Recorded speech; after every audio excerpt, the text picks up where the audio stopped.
Publicacions a l'Abadia de Montserrat ha iniciat la renovació dels llibres de llenguatge musical adaptant el mètode Ireneu Segarra tal com va fer en el seu dia en Santi Riera.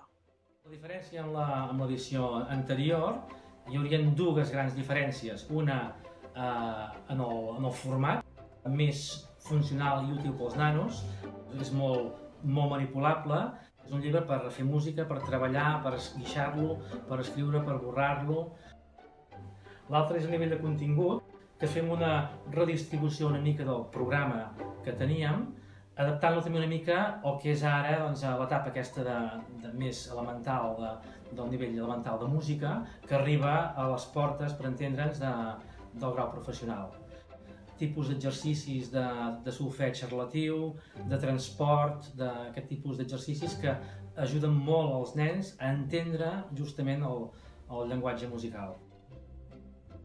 Ho hem fet amb 9 unitats, està complementat a darrere amb uns annexes de lectura tècnica, d'exercicis teòrics. A vegades enfoquem el llenguatge musical com aprendre a llegir. Doncs el que es tracta no és tant d'aprendre a llegir, sinó agafar el llenguatge i que gràcies a entendre millor el llenguatge, ells sols aprenguin molt més a llegir molt més bé.